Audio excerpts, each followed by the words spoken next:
आज का पहला पाठ प्रेरित चरित्र से लिया गया है। अध्याय 3, वचन संख्या है 11 से 26 तक। वह मनुष्य पैतरुस और योहन के साथ लगा हुआ था, इसलिए सब लोग आश्चर्यचकित होकर सुलेमान नामक मंडप में उनके पास दौड़े आए। पैतरुस ने यह देखकर उनसे कहा, इस्राएली भाइयों, आप लोग इस पर आश्चर्य क्यों कर रहे हैं और हमारी ओर से इस प्रकार क्यों ताक रहे हैं? मानो हमने अपने सामर्थ्य या सिद्धि से इस मनुष्य को चलने फिरने योग्य बना दिया है। इब्राहिम, इसहाक और याकूब के ईश्वर ने, हमारे पूर्वजों के ईश्वर ने अपने सेवक ईसा को महिमान्वित किया है। आप लोगों ने उन्हें पिलातुस के हवाले कर दिया, और जब पिलातुस उन्हें छोड़ देने का निर्णय कर चुका था तो आप लोगों ने उन्हें अस्वीकार किया। आप लोगों ने संत तथा धर्मात्मा को अस्वीकार कर हत्यारे की रिहाई की मांग की। जीवन के अधिपति को आप लोगों ने मार डाला, किंतु ईश्वर ने उन्हें मृतकों में से जिलाया। हम इस बात के साक्षी हैं। ईसा के नाम में विश्वास के कारण उसी नाम ने इस मनुष्य को, जिसे आप देखते और जानते हैं, बल प्रदान किया है। उसी विश्वास ने इसे आप सबों के सामने पूर्ण रूप से स्वस्थ किया है।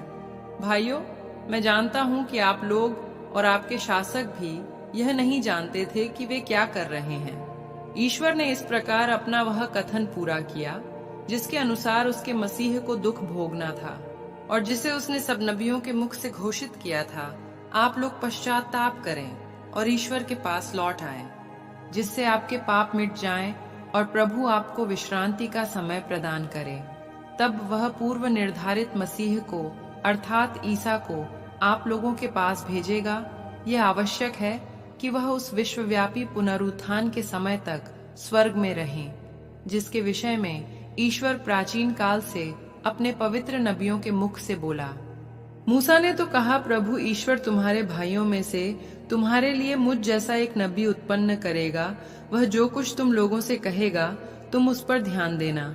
जो उस नबी की बात नहीं सुनेगा वह प्रजा में से निकाल दिया जाएगा। समूएल और सभी परवर्ती नबियों ने इन दिनों की भविष्यवाणी की है। आप लोग नबियों की संतति और उस विधान के भागीदार हैं जिसे ईश्वर ने आपके पूर्वजों के लिए उस समय निर्धारित किया, जब उसने इब्राहिम से कहा, तुम्हारी संतति द्वारा पृथ्वी भर के वंश आशीर्वाद प्राप्त करेंगे।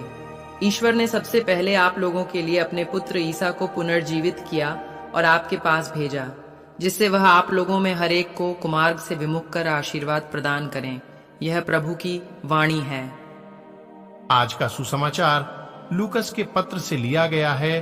अध्याय 24, वचन संख्या है 35 से 48 तक।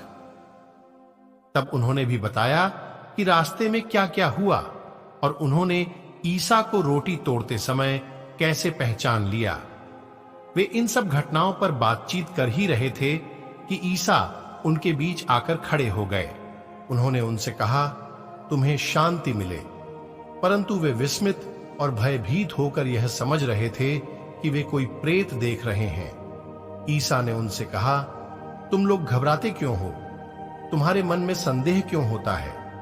मेरे हाथ और मेरे पैर देखो, मैं ही हूं, मुझे स्पर्श कर देख लो। प्रेत के मेरे जैसा हाड़ मांस नहीं होता।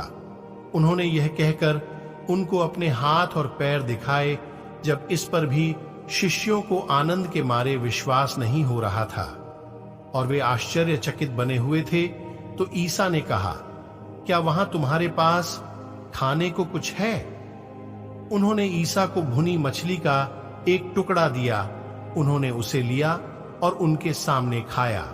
ईसा ने उनसे कहा, मैंने तुम्हारे साथ रहते समय तुम लोगों से कहा था कि जो कुछ मूसा की संहिता में और नबियों में तथा भजनों में मेरे विषय में लिखा है, सबका पूरा हो जाना आवश्यक है।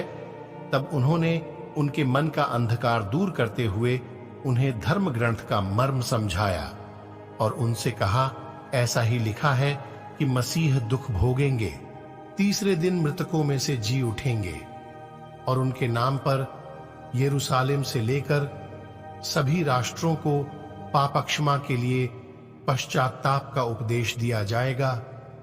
तुम इन बातों के साक्षी हो। यह प्रभु का पवित्र सुसमाचार है। मनन चिंतन। पेत्रुस और यूहन्ना के कार्यों को देखकर कुछ और सदूकी उन पर क्रुद्ध हो गए। वे उन्हें बंदी गृह में डाल देते हैं, लेकिन फिर भी वे हताश नहीं होते, बल्कि और अधिक उत्साह से प्रभु यीशु के बारे में प्रवचन देते हैं। बहुत से लोगों ने उनकी बातों पर विश्वास किया। पेत्रुस पवित्र आत्मा से परिपूर्ण होकर बोलने लगा, किसी दूसरे द्वारा मुक्ति नहीं मिल सकती, क्योंकि समस्त संसार में यीशु नाम के सिवा मनुष्यों को कोई दूसरा नाम नहीं दिया गया है जिसके द्वारा हमें मुक्ति मिल सकती है। शिष्य लोग यीशु की मृत्यु के बाद अपने अपने व्यवसाय में जुट जाते हैं। अधिकतर मछुआरे थे, इसलिए वे मछलियां पकड़ने चले जाते हैं। यीशु उन्हें समुद्र के पास दिखाई देते हैं। वे फिर से उन्हें पहचानने में असमर्थ थे। वे प्रभु के आदेश पर जाल डालते हैं और बहुत मछलियां जाल में फंस जाती हैं। उसके बाद यीशु ने उनके साथ भोजन किया। क्या हम मुक्ति पाने के लिए तैयार हैं? हम सभी का प्रभु के प्रति विश्वास कम है। मेरे प्यारे विश्वासी भाई बहनों, प्रभु यीशु ने हमारे लिए क्रूस पर प्राण दिया। यही हमारे लिए विश्वास का एक बड़ा चिन्ह है। आइए हम प्रभु के आदेश अनुसार जीवन जिए और प्रभु यीशु पर विश्वास करें, रोज वचन सुने। कृपया आप सभी बस 5 मिनट प्रभु के वचन के लिए समय दीजिए। वह 5 मिनट आपका जीवन बदल सकता है। आप सभी को परमेश्वर आशीष तथा शांति प्रदान करे। आमीन।